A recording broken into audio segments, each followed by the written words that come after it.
Coming to you every week from no place in particular. This is the Forever Road podcast, featuring Bosco. He's a music lover, a historian, and a connoisseur of the obscure. Find us on some great platforms like iHeart, Spotify, and even more as we keep growing. Now, pointed down the Forever Road, here's Bosco.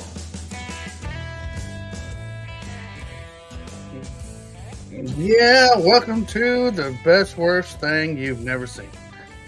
We are back on a brief hiatus. Having some issues going on. Looks like we got Dan Atkinson in chat. Hey, Dan, how you doing? Daniel P. Flapper Atkinson. He's in the chats. Welcome in. We got Brother Turtle. I don't know where Bubba is. Talked to him earlier, but he hasn't said anything. So I got Brother Turtle, and that's all. That's all I need. Right? No? Okay. Is there a bad echo? I don't hear a bad echo.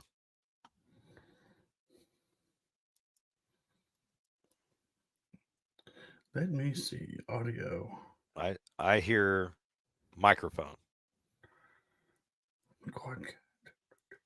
That's not an echo. Okay. We had some technical difficulties. Difficulties. I couldn't get StreamYard to work through my my HP, so I had to get the Chromebook back out, hook everything up to it, and go for it that way. I did. I did put the notification out that we were going live at 8, and I know I'm running. Yeah, that's how much problems I had getting this thing going. You see what time it is. But either way, we're here. Yeah, what's going on, man? How's everything been with you? With who? You. Oh, me? Yeah. I'm here. Yeah. I'm here. Let's see. Since the last show we were on, I got a new bike. Yeah. Wife got a new car. Although she already had a new car, but she traded that new car in for a better new car. Shit, what else has been going on? Jason won his last coach pitch game. Smacked 2 of the 2 pitches that were thrown to him. Nice. He was two for 4, really. He got 2 pitches the first time up, 2 pitches the second time up. Right. And Callie had, I think, not her last game, but the only game in 2 seasons that her father showed up to, that was special. Oh, really? That's pretty cool. Yeah, like a short bus special.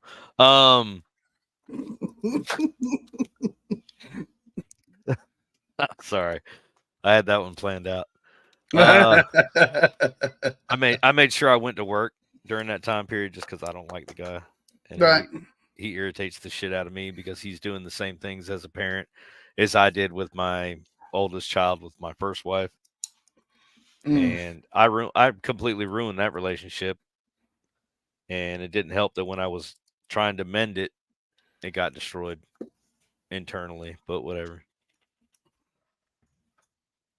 It happens. Well, as everybody can see, I don't have my artwork on my walls anymore. My Dodge stuff. I couldn't think of a word. I was like, propaganda? No. Propaganda. That's a little too strong. Hang on. Vote the Dodge brothers for president. Yeah. Yeah, and they've been dead for how long? They'd still do a better job. Well, I don't know. Look what they did with their own business. Well, they sold out to Walter P. Chrysler. Whatever. They didn't have to. So Anyway. I think since let's see, we've had a few birthdays. I think we missed Bubba Doo's birthday. His birthday was October 3rd. Thought we did a show for that because we were telling him happy birthday. Okay. And he had to leave early to go to a dinner or something. When was our last show? Just after that, probably. David J. just got in the chat. Hey, Dave. I will say today is Jerry's birthday. Who? Jerry. Uncle Jerry. Uncle Jerry. Oh, Doc. man. Yeah, we went to Yammy Crab for dinner. Yep. Invited Pop. Pop came out with us and then stole the check from us. Should have told me, man. I would have made moves to go out there with y'all. Nah, because we wouldn't be starting this until about 9:30. Yeah.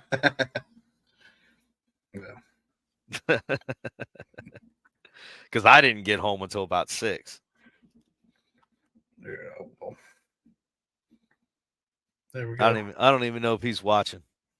He's in the other room over there. Wait, I don't know if he is back there somewhere down the hallway. Down there, there's a hallway. Let's see, he's down the hallway next to the library right there. I'm trying to think. Yeah. Back there. And you have to come out and go around the grand piano. No, it's on the other side behind the kitchen. Mm-hmm. Because right here, there's a hallway, and then there's a little door entrance right there. Not the door, that's the front door, but the little door entrance is a little alcove on the other side of that bookcase. That's where the kitchen is. Okay. You've been over here, you know that.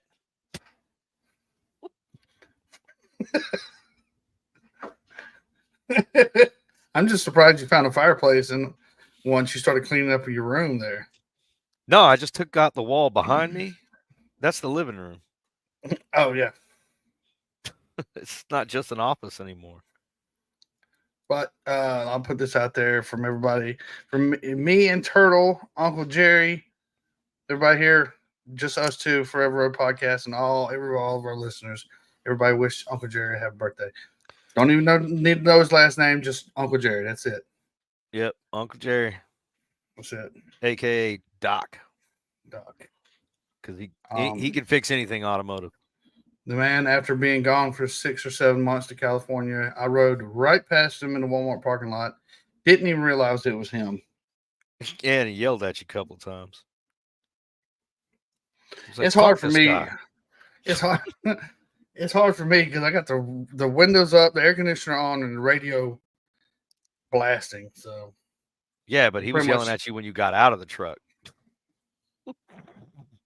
You because remember you said you heard your name, but when you turned around to look, you didn't see anybody. Yeah, because his short ass was hiding behind a truck.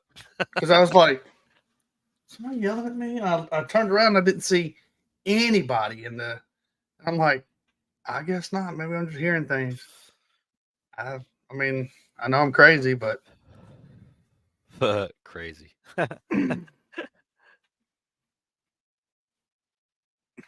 Dear Robbie, don't tell Joe I found. Yeah.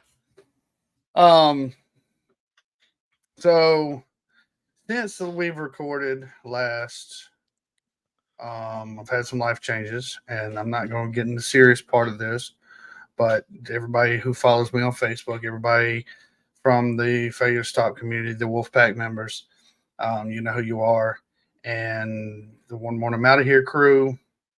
Yes, me and Mrs. Bosco are going for a little while. We have separated and we've decided to part ways. It's hard, but we're doing the best we can. We're not fighting or anything like that. It's nothing crazy.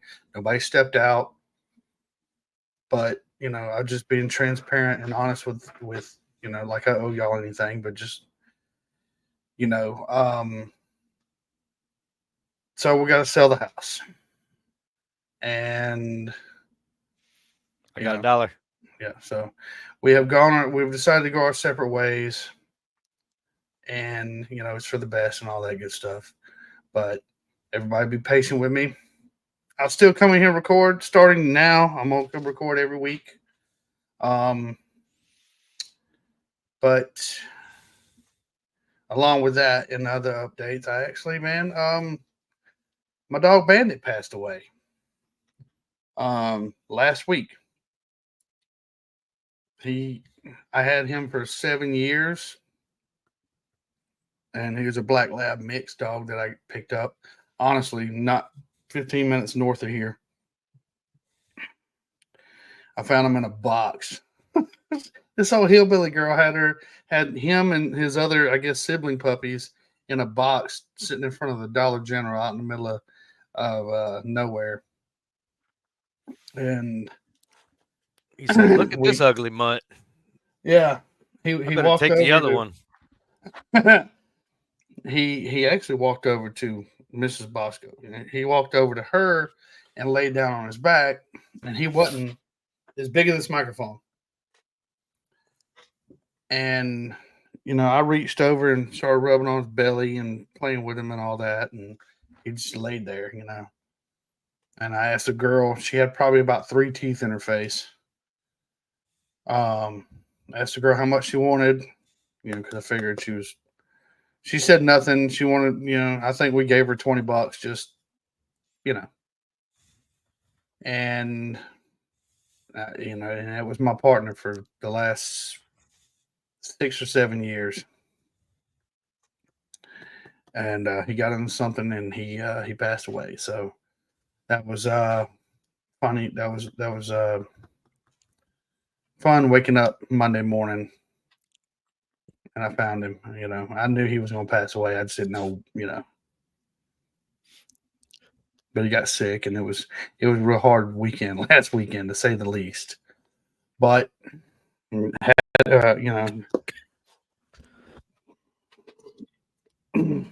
that dog had 2 speeds, wide open or dead stop, and Turtle can attest to that. He was either awake or asleep. That was his only speeds, man. And if he was chilling, go ahead. If he was awoke, he was awoke. You weren't stopping that fool.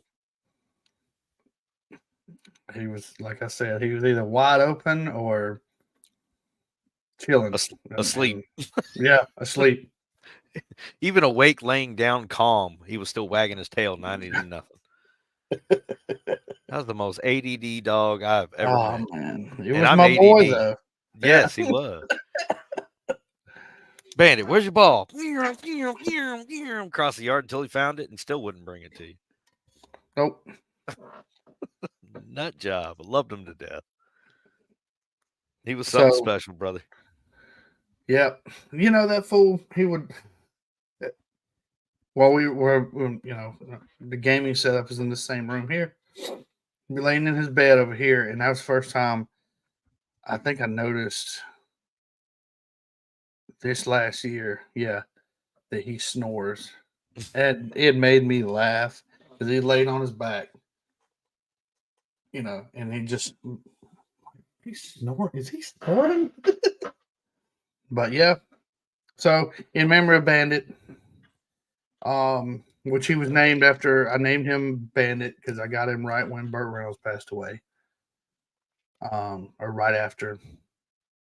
Yeah, wasn't it was pretty close. Yeah. I do remember that. Yeah, it was pretty close. And it was the best dog I ever had. I wish that my only regret, and I'll say I'll leave it at this. I'll stop here.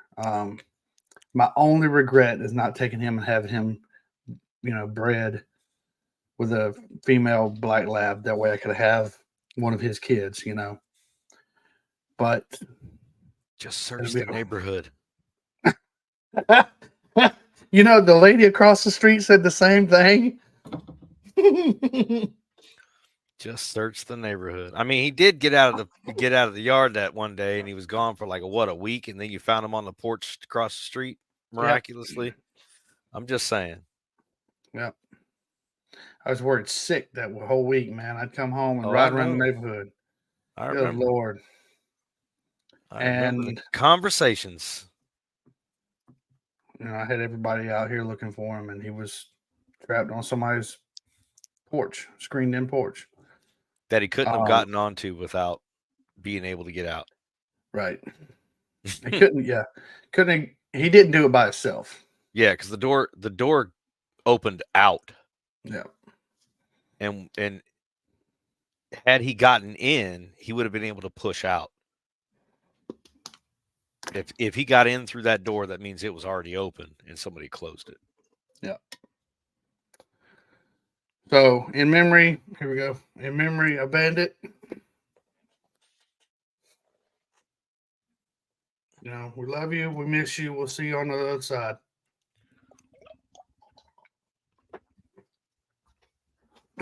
So, this is our very first Halloween episode. And We're gonna go take a spooky poopy. A creepy pee pee. Hold on to your dookie. It's about to get spooky. So, anybody,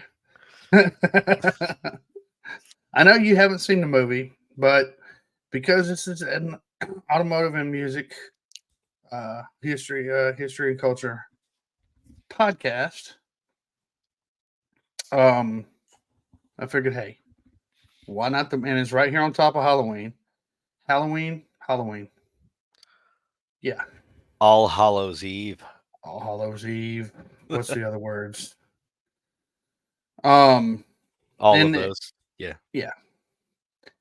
I don't get too deep into Halloween or anything like that. I just figured it'd be kind of cool because here it is, and this is probably one of the scariest vehicles, aside from an old K5 Blazer that I had. One of the scariest vehicles in the history of vehicles. If I'm not mistaken, if anybody else in the chats can come up with another one, please let me know. Throw one down in the comments on YouTube. So, and also, by the way, there's an update. We are back now on Instagram. So go give Forever a Podcast on Instagram a follow. Yeah. I'm still working on transferring everything else, all the older episodes, over to YouTube and YouTube Music.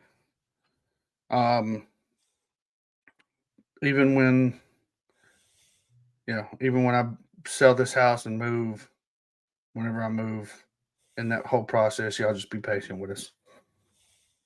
Whether I move down the road from Turtle or north to another county.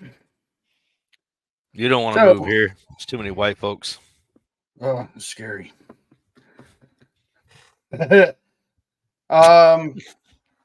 they have cookouts and there's smokers going every day. What's wrong with that? It's terrible around here. Having to smell everybody else's meats all the time. Somebody throw me a piece of brisket. Yeah, for real. So, I know you haven't seen it, but the movie Christine or Crazy Ex-Girlfriend in the Car. Man. Obsessed demon in the car. I don't know. I did the deep dive. It was a car with personality. Yeah, to say the least. It had feelings. She was a pretty princess. I mean, she killed somebody for ashing a cigar on her seats. I mean, yeah.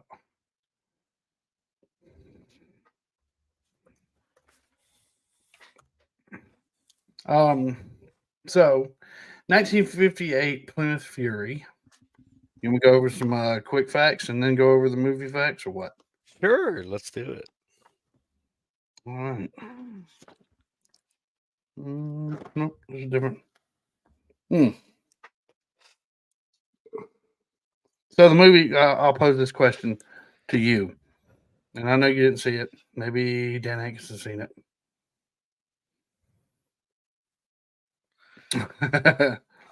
So, what is Christine? Is it a horror picture, or is it a revenge movie? It's a love story. Boy, if that ain't one dysfunctional, never mind. I'll get to that point here in a little while. No, say it. What? Dysfunctional female. Yeah. Aren't they all? With me. She was possessive. I'm going through my second divorce. Never mind. Go ahead. She was possessive. She was jealous. Mm-hmm. She was very brutal about all of that. Christine was Yeah. definitely a woman and definitely was hurt at some point. If that car was possessed, it was the spirit of a woman. If it wasn't possessed, it took on the spirit of a woman.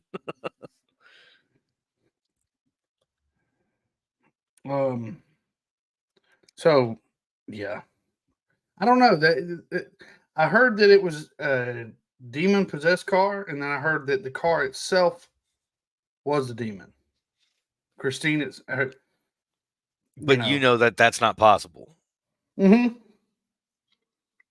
You know, I know. Demons are spiritual, inanimate, or spiritual and inanimate objects can't become spiritual beings. Right. I mean, that's kind of like, was that Annabelle?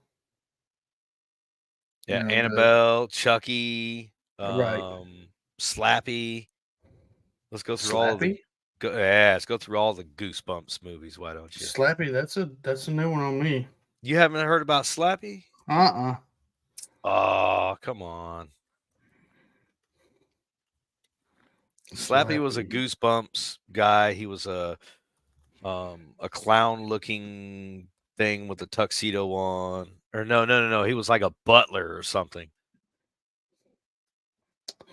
Dressed like a butler. That's what I was thinking. Yeah. Hmm. Was that the doll, wasn't it? Yeah. Hold on.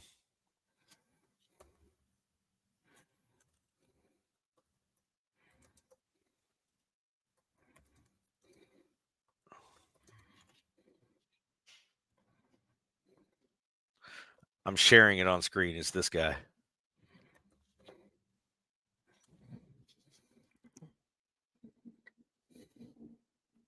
Can you see it? Yep. There you go. Oh yeah. That guy. Okay. All right. That was one of the other versions of him right here too. So I don't remember what his story was. We can do a story on that later. Yeah. So this movie also not only stars one Mopar, the '58 Plymouth Fury, or sometimes no. Did you know that there was only one honest to true '58 Plymouth Fury in this movie? In the movie, yes, they had two though. Yes, there were two. But that wasn't a '58. No. There was two '58 Plymouth Furies for the movie, but only one was used. The other one, something was wrong with it, and they ended up using the 57s and 59s or whatever. Yeah, they're using the Belvederes and the Savoys. Belvederes, Fury. I wrote it down somewhere and I can't find it because I wrote some of my notes down with apparently a faded pen because it's very faded now, or it's the lighting. And then the rest of it I wrote with this one, which I should have found to begin with. Yeah, that pen matters. Here, I'll show you. Like the screen's going to show anything. It's okay, nerd. See? See what I'm dealing with? Okay. I'm like,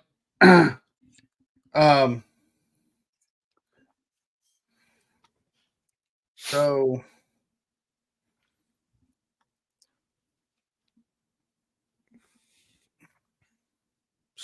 buttons on some your underwear. Some of them were Savoys, some of them were Belvederes, two were Furies. There are only two remaining Furies. There were three, and now there's only two.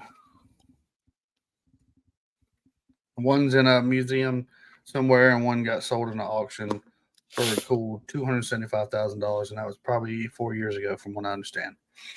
24 cars total, and yep, a lot of the rest of the cars were just completely like demolished, man. Christine was furious. Not very fast. Ha. Furious. Not very fast sometimes though. Um, so, and I found out that some of the sounds, the high performance revving engine, where it sounds like it's just a badass beast, are actually recorded sounds from a Mustang. Yep. I mean, that's kind of like Smoking the Bandit using 2-lane Blacktop's recording of the 55 Bel Air. Mm-hmm. Didn't they also do the same thing in American Graffiti? No, that car in American Graffiti was the 55 Bel Air from 2-lane Blacktop. Yeah, but I'm saying for a lot of the other car sounds, they did dub overs of other cars to get better sound. I don't know. I thought I'd seen a video on it. Oh, well. That's another one we need to cover if you want to keep doing movies. Which one? American Graffiti. I think I covered it in a previous episode, but we could recover it. Doesn't bother me. Wasn't a video episode though. No, that's true. Everything's changed. Yeah, we've gotten better. A little prettier. 15% of the music of the movie budget, music, I can't read. Movie budget was used on the cars because the actors were. Don't drop the soap. Because of the actors were basically unknown at the time. So 15% of the like I said, of the movie budget went to the cars. I looked up the meaning of the tag CQB 241. I couldn't figure it. I didn't see anything. Oh, on Christine. Yeah. I didn't see anything because a lot of the times when they use a car, a tag, they reuse the tags. It's got there's a meaning when you see the tag number. Yeah. Like a studio number or some kind of designator for what vehicle it was, or crazy. There's all sorts of crazy stuff behind the tag theory. Yeah, well, like in Blues Brothers, if you read the tag on the Bluesmobile, there's references to other movies that they have done. What is the name of that producer? John something. Help me out here, Dan Atkinson. I know he knows. But John Carpenter. Not Carpenter. He didn't do Blues Brothers. Just kind of pointing it back to where we were at. Yeah. So anyway, I didn't find out any information on the tag number, even though I did write it down, just out of curiosity. Most of the cars had either 318 small blocks or there were 350s. Now, 350s back in the day weren't just Chevrolet 350s. They didn't have 350 Chevrolet small blocks back in 1958, especially not put in a Plymouth. But Plymouth had their own version of the 350 cubic inch engine. John Landis. Thank you, Dan. That's who did the Blues Brothers. Yeah, that guy. But the high performance, there were, for the burnout shots and some of the stunt shots, the high performance car, the cars that had the high performance engines were used, 350s, and they bought high performance parts to make them a little bit more stout. Yeah, the sounds were from a 1970 Mustang Super Cobra Jet 420, 429. Yep. 429. So that's what you're hearing whenever you hear all the engine revs and all that. Good night, Dan Atkinson. Stay safe out there on the highways.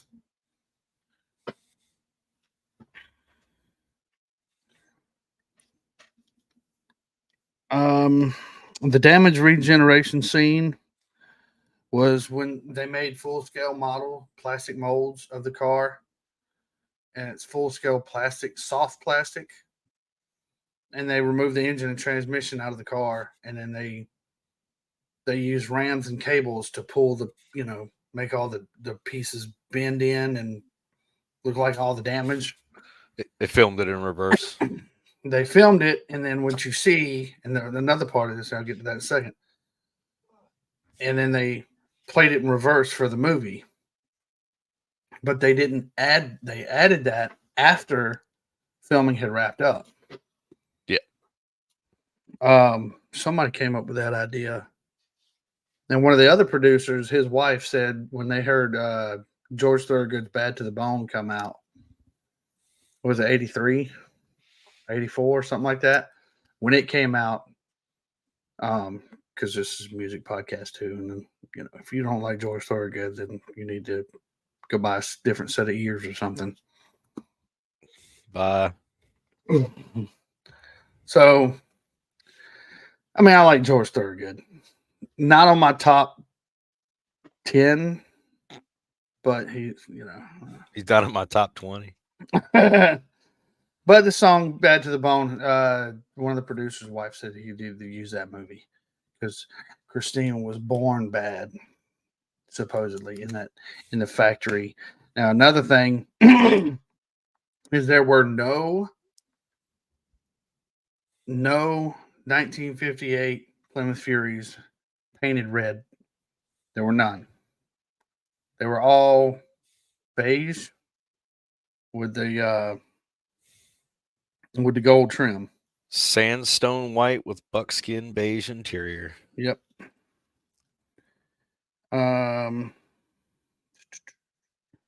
Let's see.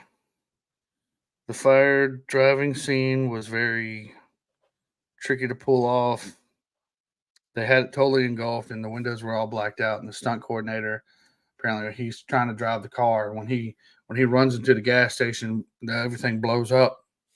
He backs the car out. He can't see anything. The engine's not getting any oxygen. And when the car backs out, it stalls. That's why it stops. He fires it back. He gets it back running again. And then, of course, he tears off through the Should have sprayed it and with NOS. well, the other scene where he's chasing that the bully.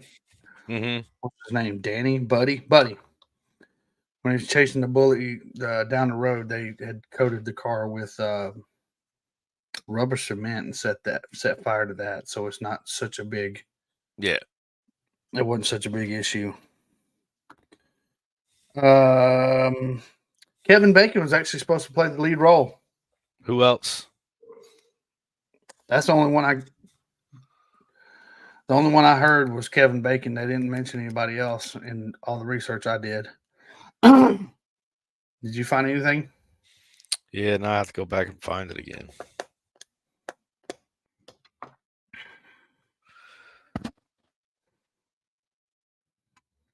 Oh, Scott Baio. Really? As Arnie. And Brooke Shields as a girlfriend. As the girlfriend. Wow. But they said that Kevin Bacon left for Footloose. Yeah, for the movie Footloose. But he actually wrote he wrote them a card saying he apologized for leaving to go do that project. But they were like, "Hey man, go do your thing." They weren't mad at him, but they were impressed that he actually tossed them a note and was like, "Hey man, my bad." Whoops.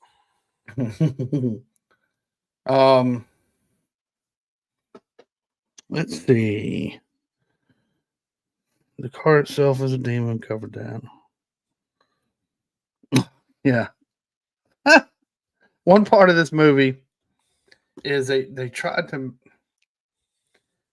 part that I kind of that I kind of picked up on. I'm not saying I struggle with it. Kind of part that I picked up on was when Arnie walks over to the car and he's loving on it, talking to her and all that, and he backs up, and he stands in front of the car and goes, "Show me." That's supposed to be a sexualized scene. I don't know. Kind of like a girl's revealing herself. So now Christina's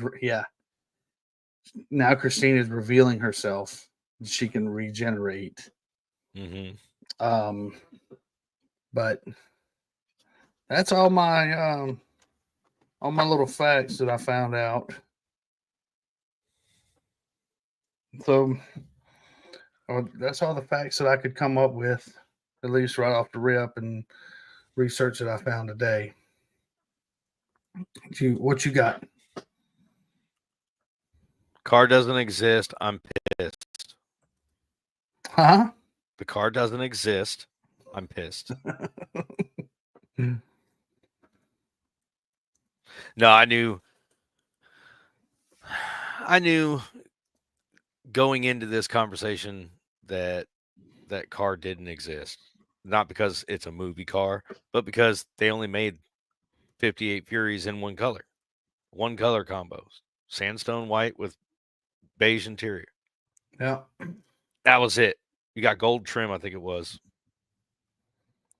But it wasn't even real gold. It was like yellowed brass or something. I don't remember.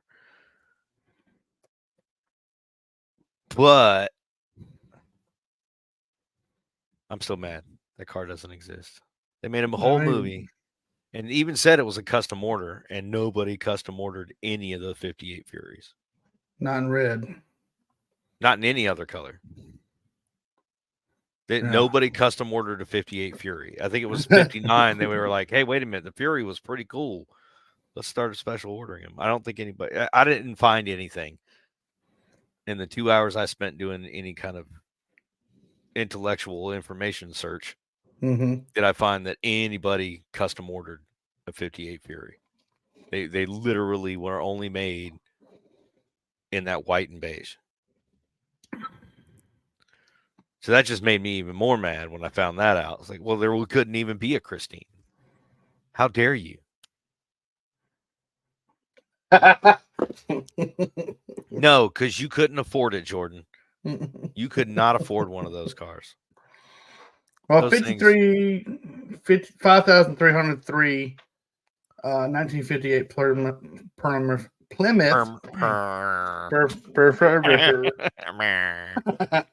Plymouth Fury cars were built, costing a lot, $3,067, and this is 1958 money. So, do the math there.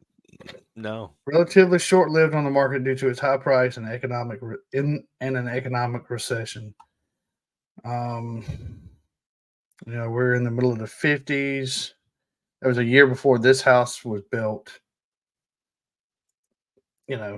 Times were real different. 58 Fury was the last limited edition Fury model Plymouth ever made. Now, there were your step-down versions. Belvedere, Savoy were one of them. But how much did they cost in 58? $3,067. Let's see what that would be in today's money. Just crossing over.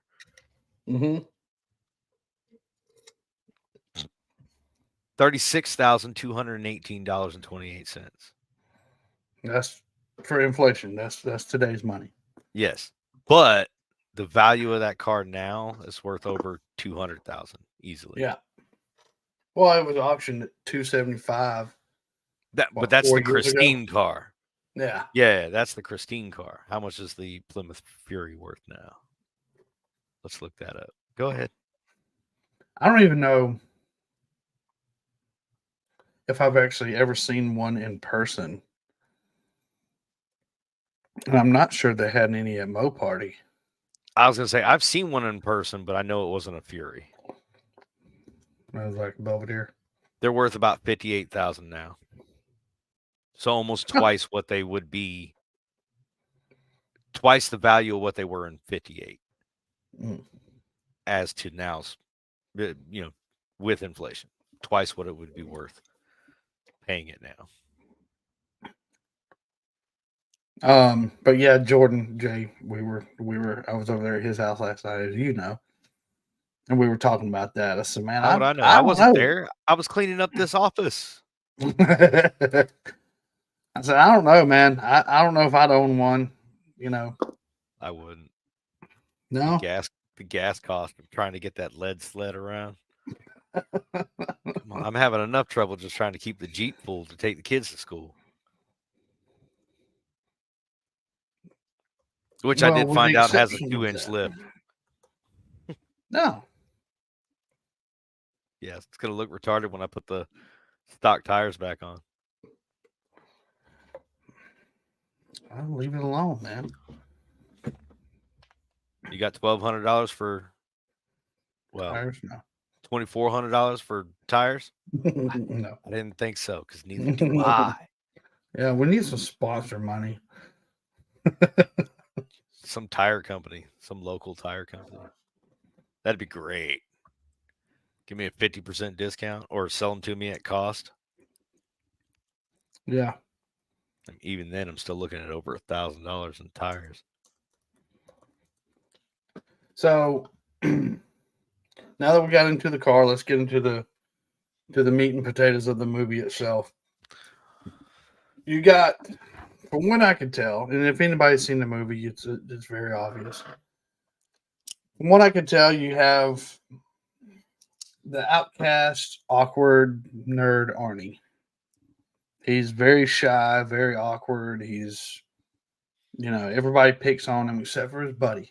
Now, I honestly don't think that, and even it shows that Dennis, his best friend, who actually drives a pretty badass 67 Charger. And a beautiful blue. But his best friend Dennis, who's a jock, he plays football and all that. But Arnie's his best friend, man. It's Arnie's the nerd. He gets picked on a lot. He can't even operate his own locker. Dennis, can you come help me open the locker? I don't know. So I think it's more or less,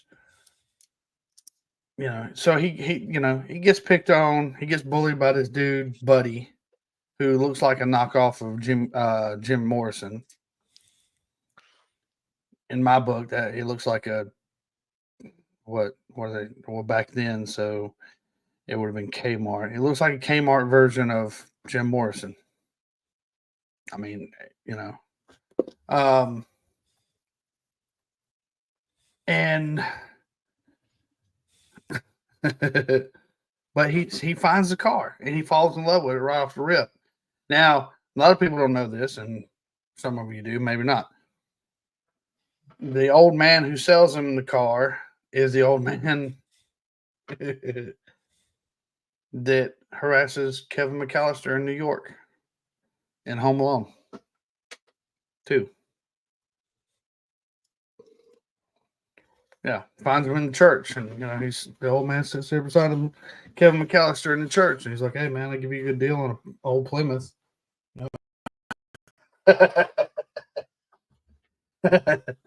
I'm waiting for a while to use that. Sorry. I'm glad somebody got it.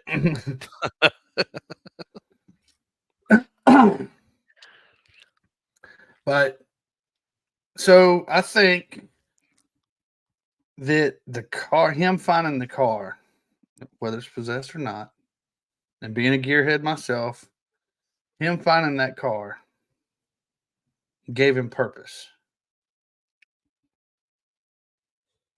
Gave him something to do, made him feel important, gave him that confidence that he was lacking, severely lacking. Now he gets the girl, New girl starts at school about somewhere in the start earlier on in the movie, and they're doing their girlfriend boyfriend thing, but during all this that goes on, that from what I could gather, even though he's being bullied, picked on, and basically shit on by everybody around him, even his parents, except for the only person that really took up for him was Dennis. And now the girlfriend, this is where I say that the crazy ex-girlfriend in a car part was when the old girl was choking on a hamburger in the car. But you take this nerd who's awkward and he's not very sure of himself, he's insecure, and the car gave him that confidence, because you can see the change in Arnie as the movie progresses. He dresses different, he loses his glasses, he walks different, he acts different, he's got this confidence. The car it's beautiful red with that white stripe down the side, and I think it kind of tells us, in a way, it tells a story that having something like that kind of gives you purpose, or something like that can give you purpose, will give you that confidence, because, hey man, look, I feel accomplished, look what I did. Now the car regenerated itself, really, so he really did nothing. But I don't know, what do you think? Have to work to get all them parts. Yeah, and wasn't nothing free, was it?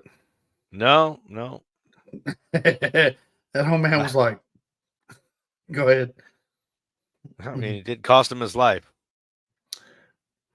In the end, it did cost him his life. But yeah, Jay and I were talking last night when I was over there. I said, would you own one? He said, yeah, maybe. I don't know. First time the radio kicked on by itself, that car is gone.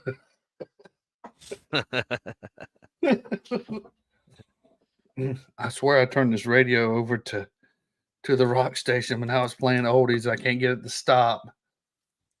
It wouldn't bother me none, especially driving that car. Play whatever you want, girl. Let's just keep driving. Fuck everybody else. Don't worry about them. They ain't going. You ain't going nowhere. They are. I drive her everywhere. But it's like Christine kind of gets revenge on all the people that has done Arnie wrong. Yep. But I think his whole gang. Yep. Man, he destroyed that Camaro, though. That was a beautiful car. Yeah, it's just a Camaro. I think the Chevelle was a casualty in it as well. Oh, stop it. You're just trying to hurt my feelings now. No. That's just wrong. No.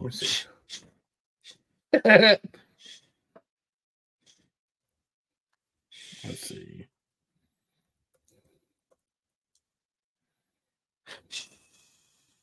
Oh, wait.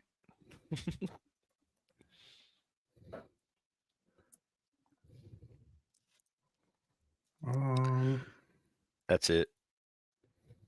Put my wall up for safety.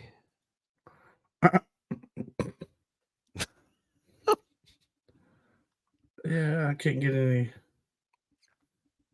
shots of the shop, or the gas station, whatever, exploding. I mean, I do, but not like good pictures. Universal Studio quality pictures. It's okay. We don't need them. I got that. Yeah. No, wait, that's Universal Studio quality. I even have to get close to see it.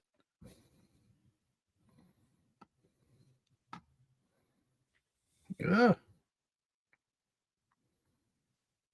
I didn't even notice this website existed. But yeah, there's actually a group on Facebook, a Christine, I guess, diecast collector group. I don't know. Yeah. Little fan page. Yeah. But yeah, Kids these days. um, Or kids those days. Wait, those days. I don't know. That's It's not kids 84. these days. They're not kids. So so yeah. Christine, terrible car. Terrible. Bad girl. Bad girl. Yep. So Arnie dies. Everybody else is dead except for Dennis and his and Arnie's Lee. ex-girlfriend, Lee. And it takes a bulldozer to bring her down. And she tried to get away there at the very end, man. It was I'm not gonna repeat what the studio said it represented, but it wasn't very it was pretty graphic. But it's pretty much saying with the bulldozer and the way the car was, the bulldozer in the car, where you going? You gonna eat that cornbread? I was like, man. Then they put the car in the crusher, turned it into Yep. a cube, and the grill still twitched. Yep.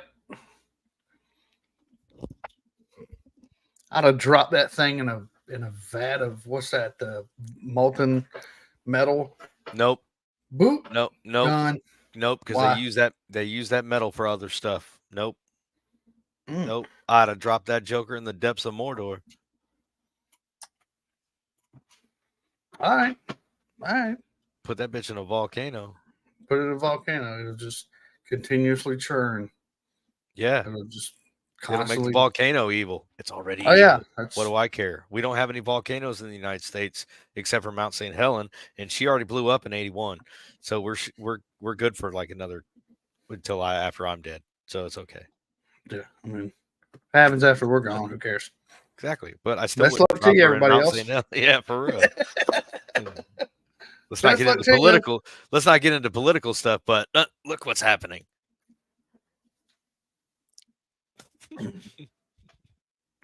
Yeah. So if you had to remake a Christine now, how would you do it? What would you do? What would I do? What car would you use today? A Mustang. They're always getting wrecked anyways.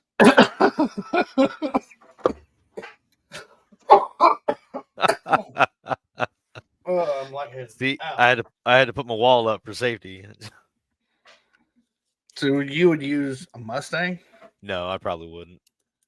It's too many Mustangs in movies. They used Mustang in Need for Speed. They tried to remake Knight Rider and used a Mustang. Ugh, that was Um, horrible. I liked the story and I liked the plots that they were doing. The car ruined it. I didn't want to see a Mustang, especially that Right. body of a Mustang. That thing was ugly. Anyway, I'm not a fan of Mustangs. For those that don't understand, I don't like Mustangs. I respect them for what they are and what Ford has continued to keep them at until recent years with all this EV crap. But whatever. No, I would probably, I don't know, I'd use something obscure, something obviously American, something that should be classic, but it wouldn't be anything new. And it would probably be like something 90s, early 2000s. Mhm. Okay, it'd probably be a C5 Corvette or something like that. You know what would be cool though? What's Now that? that I think about it, an old IROC Camaro. Because those were hot. And they're still hot for some people today. And they don't get much love. Especially in movies. Right. So like the 80s IROC Camaros, yeah, that's probably what I would use. I don't know. Because then you can I mean, I make the definitely movie. couldn't. Because what the movie supposedly happened in what, 78? Late 70s, early 80s? Yeah. So it was 20 years after the car built. was made. So 20 Right. years, you would if you used an IROC 20 years later, it would be 2010. Okay. That So seems you're looking fair. at what? My oldest child buying that car. A 90 model IROC? I don't know. I'm saying 2010 at the latest. That body style? Oh, 2010. Yeah, Okay, 2010 okay. being the latest year for the movie to happen, 20 years Okay. after the car was made. Right. But it doesn't have to be that late. Like, I don't know, the 90 IROC, I don't even know what that looks like. I was thinking more like mid 80s. I couldn't see like a Chrysler 300 doing that. Maybe a Hellcat. Ha ha ha. All right, that'd be too easy. Yeah, I would Sorry. go like 85 IROC. 85 IROC Camaro. Obviously, you'd have to do it in red. I don't know. I think something back in the 70s would. Well, it'd have to be after 78. If you're going to do a part 2, it had to be after 78. Right, but you'd have to go So, 20 years later if you wanted to keep the whatever. right. Keep how it's going. There you go. I shared screen. That's what I would use. But I wouldn't go 20 years because Right. you really want to appeal to our generation anyways, the Gen Xers. Because there really is no Gen X movies that are really being brought out and brought back that make any sense. Like they try to do the all-female Ghostbuster. Get the hell out of here. Are you serious? No, I'm not even saying because it's women. It's because they tried to turn it into a comedy, not a funny drama. Yeah, no, a dramedy. Yeah, not a dramedy. But yeah, that Camaro right there, Yeah, perfect. Beautiful. I can see it. You know what I mean? Yeah. That would appeal to us. That's the last real non-Mustang muscle car of the 80s right there, the Camaro. I actually like those cars. I don't have a problem with them. I'm more opposed to the black with gold. But I would also have what do they call them? The turbines Yeah. or the mesh rims. But I'm a psycho, so I would put Mopar rims on a Chevy and tell everybody they can kiss my butt. Well, they made a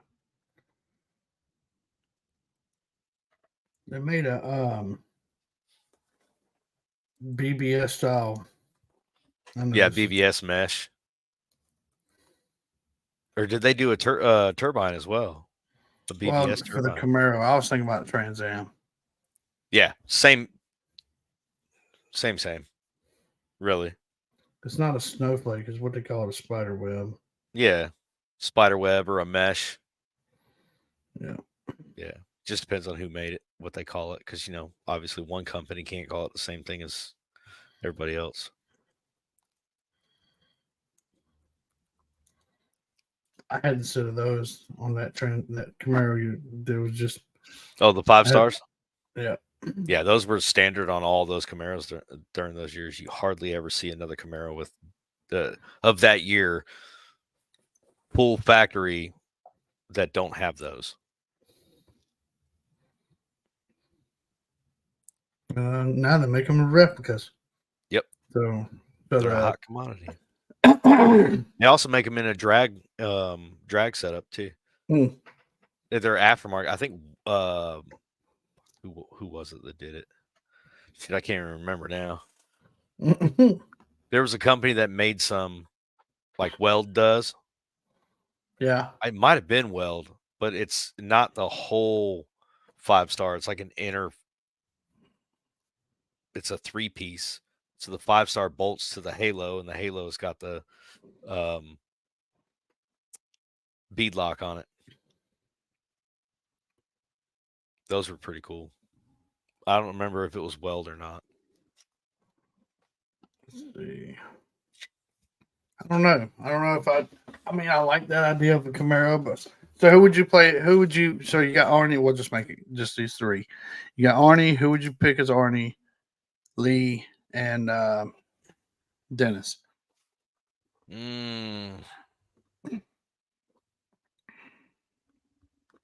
Lee, I'm not sure. Dennis, I would pick. Let me look his name up. Hang on. What do you think about? Matthew McConaughey. No, I don't know. See, I haven't seen the movie. I haven't read the book. I haven't seen the movie. The only thing I know about the movie is what I've found on researching in Wikipedia. So I've never seen the movie, so I don't know what their characters are supposed to be like. That's why I'm like, I don't know about Lee because I don't, like I said, I've never seen the movie, so I don't know what her character was like. Although that was that girl's first acting career, and she read the book in preparation for the movie because she had never even read the book, none of Stephen King's books. And she read it in preparation and pulled that off. So I don't know who I would have do that. From what I'm getting of Arnie, though, I would pick what's that nerdy kid's name? Damn it, I can't even think of what movies he was in now. Some younger nerdy kid. It's been in movies recently. I would pick Chris Evans as his best friend Dennis. Oh, just because he's got go look. Just because he's got the heart of gold and he'd stand up and fight for his friend. He's got that. Chris Evans has that personality anyway. Yeah. Chris Evans. Yeah, I can see that. Good old Captain America. Yeah. I got you. I don't know. I'm trying to think of who this kid is. I see his face, but I can't picture his name or what movies he's been in. But he's a younger, kind of nerdy kid. That would be perfect. That'd be perfect. That's what you need. You need a young, kind of nerdy kid. And I could see Chris Evans doing it, but he looks older than a high school kid. Like, I don't think he could play a high school kid. So, but yeah, that's the only thing. That's all. That's the only thing that says no about Chris Evans, just because of his age is already advanced enough to where he's not a kid anymore. What's the kid from Superbad? Who's also in the McLovin. Talking about McLovin? Not McLovin. But he would be a good nerdy kid too. Oh gosh. Oh, you're talking about the skinny white dude. Yeah, him. That dude. Exactly him. That's exactly who I was. Something. Michael Cera. Sure. Yeah, I think he'd be a good nerdy kid for the movie. That's who I'd pick. Jonah Hill.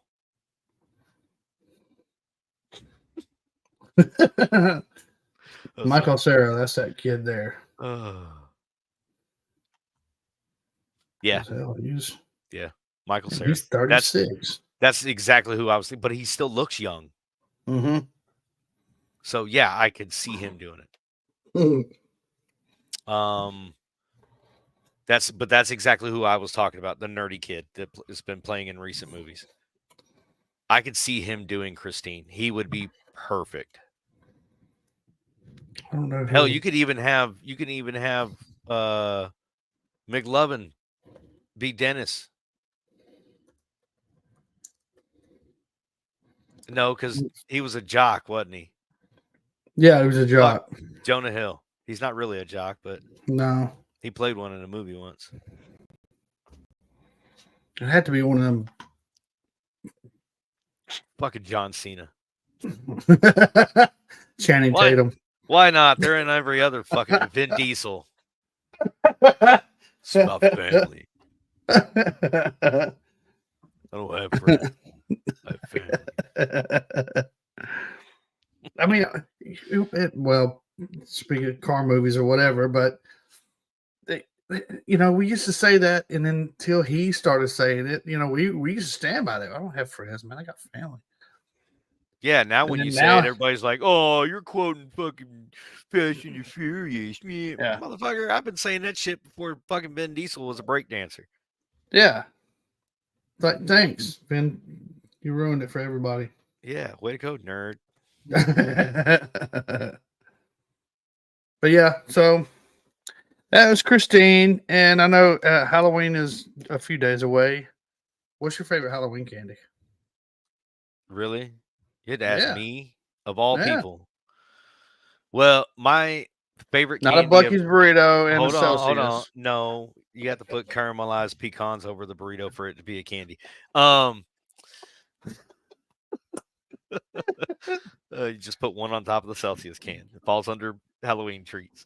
Anyway, my all-time favorite candy is actually a two-season candy. Anyways, Mm-mm. All right. it is, and you can hold them for a whole year and they're still good. I don't recommend it, but you can. But my all-time favorite candy is actually jelly beans, Really? and is one of the only reasons why I like Easter. And don't get me wrong, I like Peeps too. You do? I do. I like Okay. marshmallows, All right. especially when they're covered with more sugar. It's great. Especially Um, when it's stuffed between two things of graham cracker and covered with chocolate. Now you're talking. Those are my kind of peeps.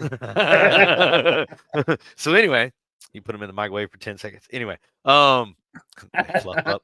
Anyway, but as far as like Halloween specific candy, there's gonna be people that are gonna hate me for this. Candy corn. I don't hate you. I mean, you. I don't remember I last said time I there's gonna had be candy corn. there's gonna be some people that hate me for that. That's my favorite because that's my favorite thing from when I was a Oh, kid was getting I'm candy not corn. typing. Now, I do love those Mary Janes. And I'm talking about the candy. Gotta be a little bit specific there. That's why we are on YouTube. Um, Mary Jane the candy. Not saying I'm opposed to the other kind, but we're talking about Halloween candy. Mary Jane Yeah. candies, little wax papers. Took you like 2.5 days to chew one of them. Yes, yes.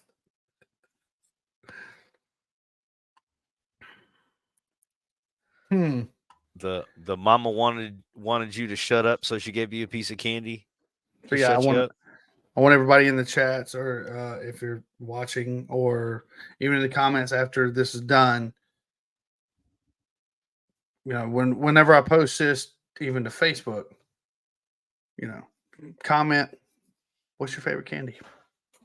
A Halloween candy. So, which we got to figure out what we're gonna do. If we're gonna do a Christmas theme and Thanksgiving, there is one Thanksgiving theme movie that I could think of, but I know that a Only good buddy. I'll do a Thanksgiving thing with you only if we play the only most famous Thanksgiving song that isn't even played on Thanksgiving anymore. The turkey song? Nope. It's the most famous Thanksgiving song ever written, and people don't even listen to it for Thanksgiving. Jingle bells. Mm. It doesn't mention anything about Christmas, Santa, Jesus, anything of that. It's talking about a sleigh ride to grandma's house for a big meal with the family. Go Google it. Matter of fact, I'll Google it for you and screen share Huh. it. That's fine. I think we've had this conversation before. We have. We probably have the same conversation every year because we both have ADHD and we don't remember if we talked about it before or not. Oh, I know we've had this conversation. This is my favorite subject around Christmas time. But they only do it at the song at Christmas time. Yes, because it's been commercialized. There you go. Screen share. Highlighted it. Now it says legend says, but if you do more research, it'll tell you. It says legend says that the song made its debut in 1850 in Medford, Massachusetts, composed by James Lord Pierpont. Pierpont was a native of the town and wanted to write something to commemorate the town's annual sleigh races around Thanksgiving. Mm. Dude, it sounds like it's a Thanksgiving song to me. Yep. That's interesting. Yep. But because it got commercialized, and there's really no commercialization for Thanksgiving, but there is for Christmas. They use it as a Christmas song. Dude, I'm gonna go somewhere and actually see snow for around Christmas time. I'll take you to a place. I mean, It's called the internet. uh, Now go Go catch up- me in the snow. No, go up North Georgia and just wait. oh, well, you're gonna be waiting until March. I mean, we could always go visit Spit. Yeah. Yep. So, yeah, the only Thanksgiving movie I can think of is Planes, Trains, and Automobiles, which I know another podcast covers it every year, but we haven't covered it. So I think that's what we'll do next month. What, a Thanksgiving movie? Yeah. Well, there's about 60 of them. I'll tell you my bet. That's the only one that I can think of, and I you want haven't to know seen my that in favorite, years. my favorite Thanksgiving movie of all time? What's that? Charlie Brown Thanksgiving. Oh yeah. Well, this actually covers in our podcast. It's planes, trains, and automobiles. It's a, yes, we don't talk about planes or trains, but we talk about automobiles.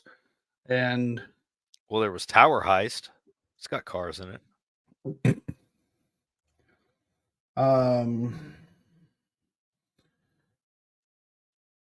Grumpy Old Men.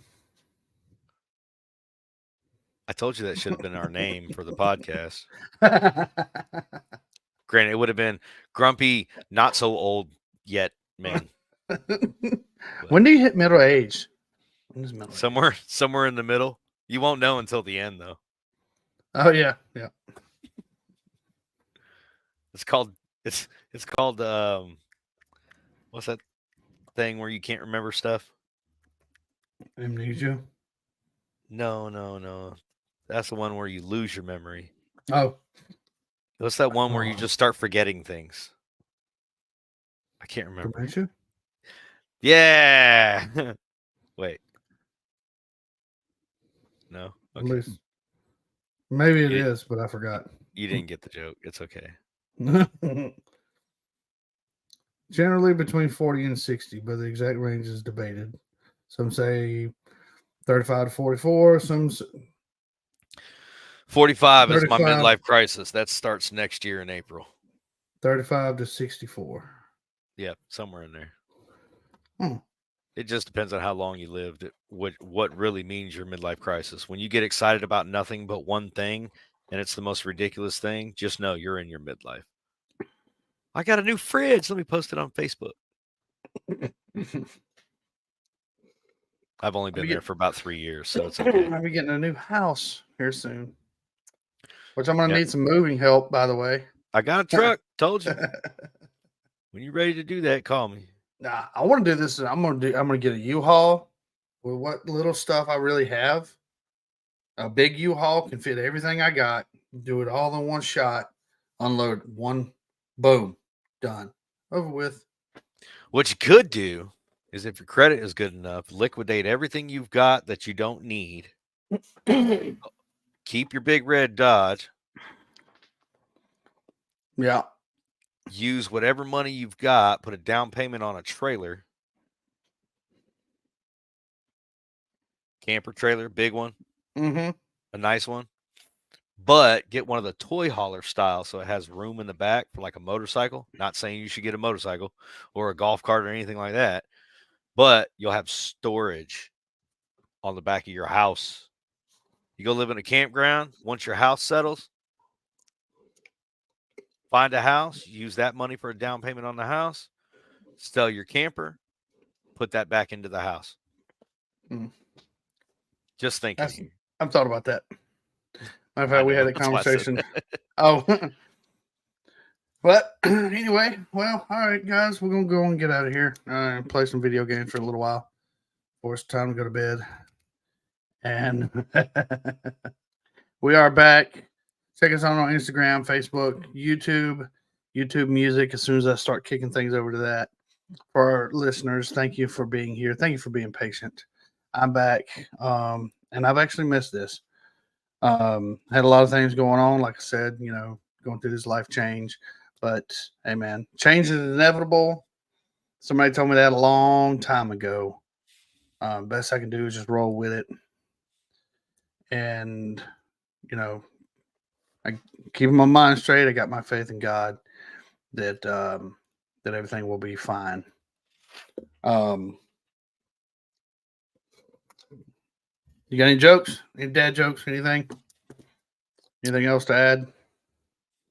Love, peace, chicken grease. Oh, we almost forgot. So we do usually, and I hadn't thought about this in a long time. There's one that is very near and dear to us that we haven't talked about, at least this episode. It is Operation Tackle Box, and I got another one that I'm gonna throw out there here in a minute.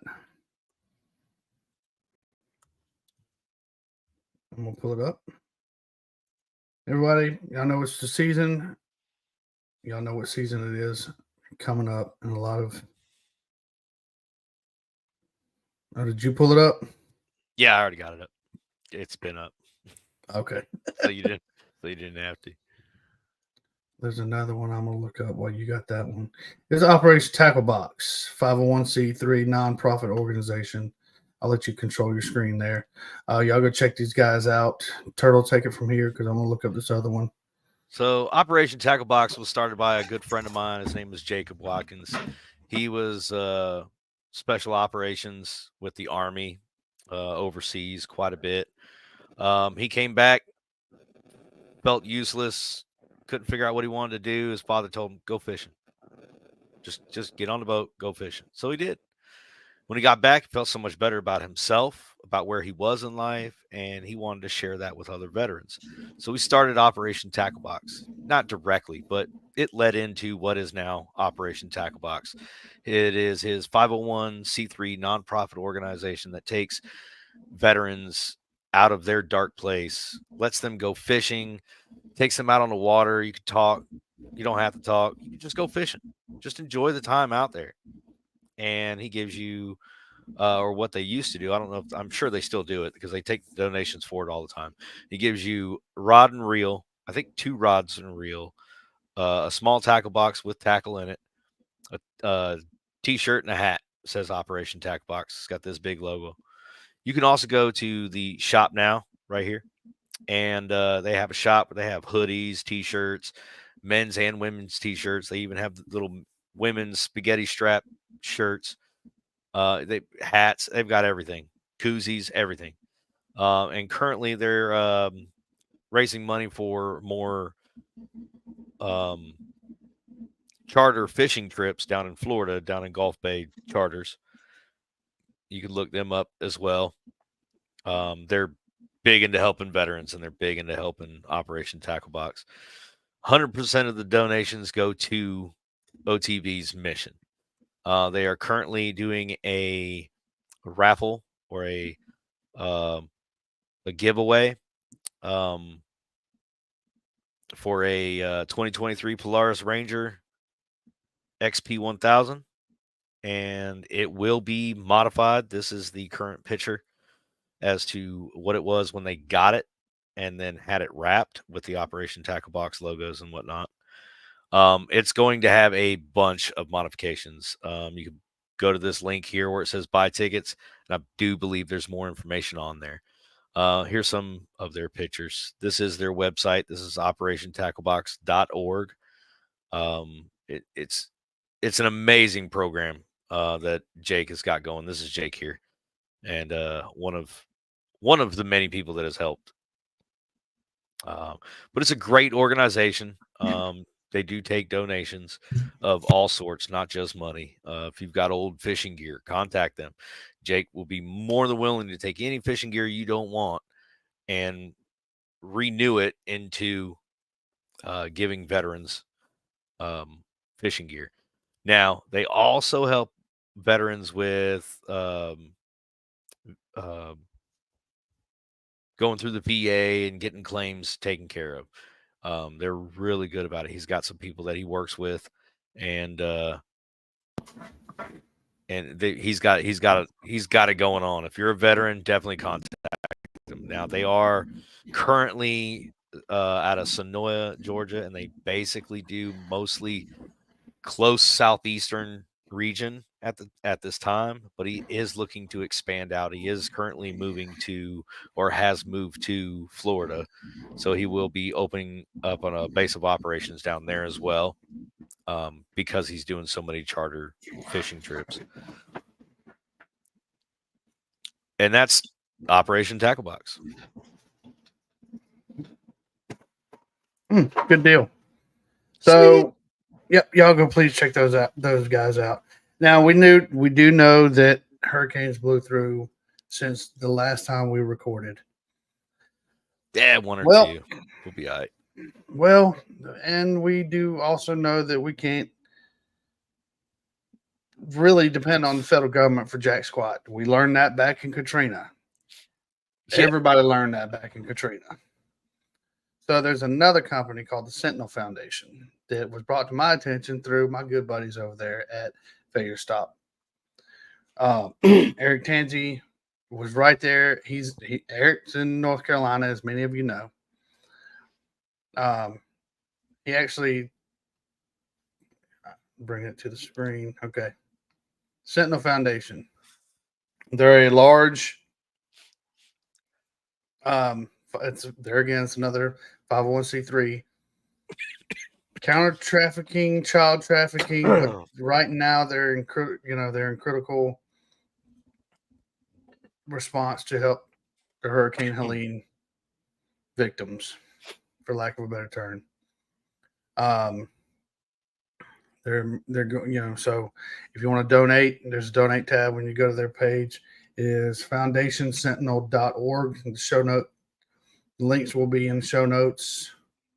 Matter of fact, I'll copy and paste it right now. Ready to go. There we go. I didn't get the whole thing. How about this? You're just missing an F. Bam. There we go. And links to Operation Tackle Box, as always, will be in the show notes. So they are big time counter child exploitation people. And they are big time. If they got there and responded to help out the people in Appalachia, in the mountains, way before weeks before FEMA got there. And if you want to hear any stories about what's going on up there, please, I invite you to go to Failure to Stop and listen to those episodes. The people up there are mad, and they have the right to be. I'm a big, huge. I love our country. I do not love our government. I know this isn't a political podcast. I stay away from that for the most part, but I will voice my opinion when wrong is being done. And when you send money to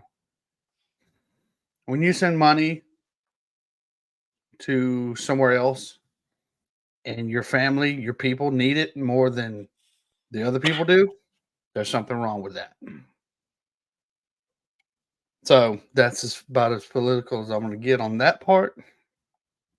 But the people up there in the mountains, we know that historically speaking, people down south we're all thought about being, we're all considered backwards, dumb, less than education, not of very big importance to a lot of people. I get that, especially the people that live in the mountains. I consider hillbilly as a offensive term. I consider myself Appalachian American.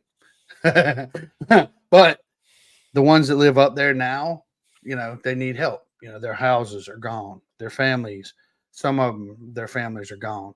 They're doing without food, water, heat, medicine. Um, and it's going to start getting cold. It hadn't gotten cold down here in central Georgia really yet. We had a few days that were kind of in the low numbers, but nowhere near what they're dealing with up there. So please, any of my listeners, viewers, followers, go on to foundationsentinel.org, make a donation, figure out how you can help. If it's just throwing clothes in a bag and shipping it up there, because there's folks going to need clothes. They're going to need jackets, blankets. If you got a helicopter and you're willing to fly up there and deliver to people up there in the mountains that are stuck. Yep.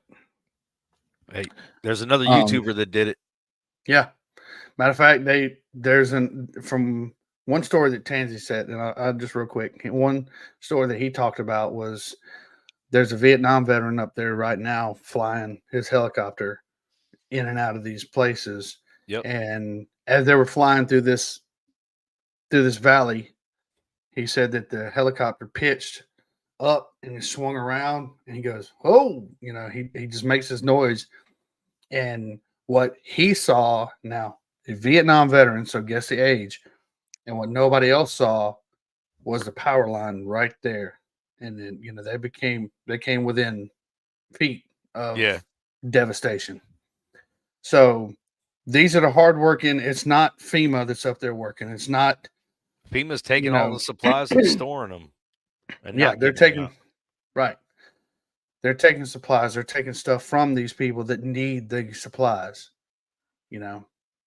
I have my personal opinion that I'm not going to air out on here. We talking to Turtle and I talk about stuff on different platform privately, and we express our opinions in other ways. But not being recorded by the FBI.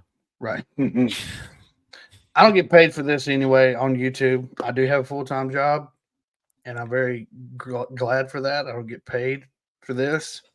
I do this as a hobby. I will, from what I understand, everything Tansy says, unless I'm told otherwise, I will, from here on out, always support Operation Tackle Box and Sentinel Foundation. So they'll get free advertisement from me because they're nonprofit organizations. Yep. Because to me, they've done the most good for our communities and for our military personnel. But the work that Tansy actually showed some pictures on his on his Facebook page, I think, that when he got poison oak or poison sumac or something, he got attacked bad, he got hit bad, but he's up there in the thick of it. So y'all go check them guys out. Please donate. Please figure out ways to ship some supplies. I mean, they're going to need soap. They're going to need shampoo. They're going to need some way to clean themselves. They're going to need, food, canned goods. They're going to need clothes, jackets, blankets. So if you got some extra clothes, matter of fact, my 94 Ram out there right now is loaded down with bags of clothes, and I'm trying to get with people to go, hey, where can I send this stuff to? Who needs this stuff? So, matter of fact, I'm waiting on a response for that. But if you can, go on there, donate. If anything else, get in touch with me. foreverroadpodcast@gmail.com. I'm on Facebook and Instagram. Those of you that know me personally, let me know. I'll come by there and pick up bags and clothes and stuff like that. You can find me the God Turtle on all platforms. Look for the bald, ugly guy. Yep. with the luscious beard. With the red beard. I'm the bald, ugly guy with the. It's slightly chrome right now. Yeah, you're getting there. But it's because I'm not using my treatment. I'm very, very grateful for y'all. Thank you for sticking with us. Thank you for. This is season 2. We're deep in season 2 now. Creeping up on January will be starting season 3, as a matter of fact, of Forever Road, and I'm gonna stick with it. So I know we had a little hiatus, but we're gonna get back on track. And they're right. We should. Yeah. It'd be healthy. Just got to get you to be on time. Yeah. Well, I had a little hiccup with that one. Mm-hmm. That's why you got to start that. That's why you got to start that stuff early. You know you're going to be on at 7:30. You need to start that at 6. Tell everybody else to be quiet. Get in there, get your stuff set up like I do. That way you're always on point. Like when I start streaming again, you're going to see. You're going to see. But yeah, I mean, so y'all go check out that movie, Christine. It's an old one, but it's good. She's an y'all have a goodie. Very happy and safe Halloween if you're out there trick or treating, or if all the trunk or treats at the local churches and places have already been done. I think, at least around here, I saw them. Had 2 tonight. And yeah, y'all be safe. Have a good week until next weekend. You know, we'll see y'all again in the chats. Yeah, I don't have any jokes other than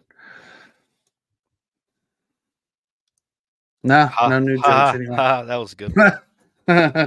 Chuck Norris doesn't turn the lights off; he turns the dark on, or something like that. I don't remember. There's some stupid Chuck Norris joke I read the other day. It was great. Chuck Norris went to a zoo and he started petting his lion, and the lion started growling, and the zookeeper said, "Just back away slowly, just real calmly and slowly get up and back away." So the tiger did. That's a joke. That's a joke Chuck Norris was telling. Like when Chuck Norris threw a grenade, killed 20 people, and then the grenade exploded. Yes. Yeah. Yes.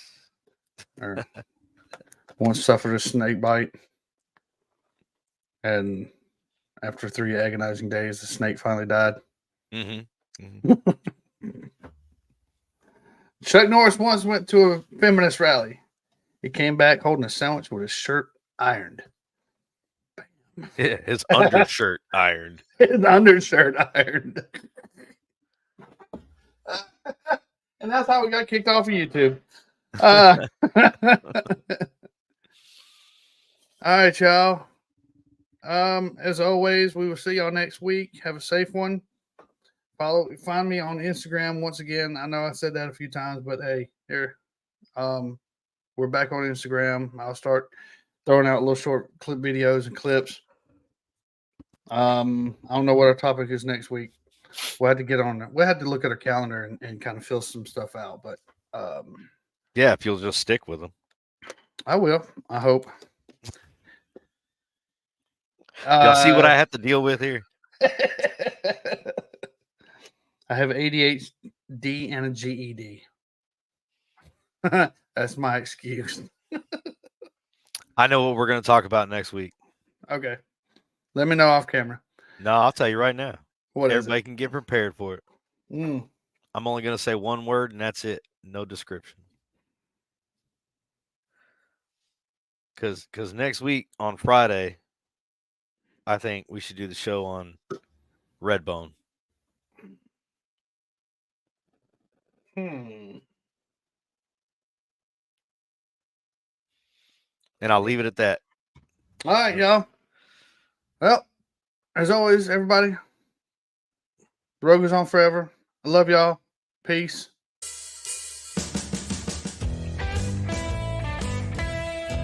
Thanks for riding with us on the Forever Road podcast with Bosco.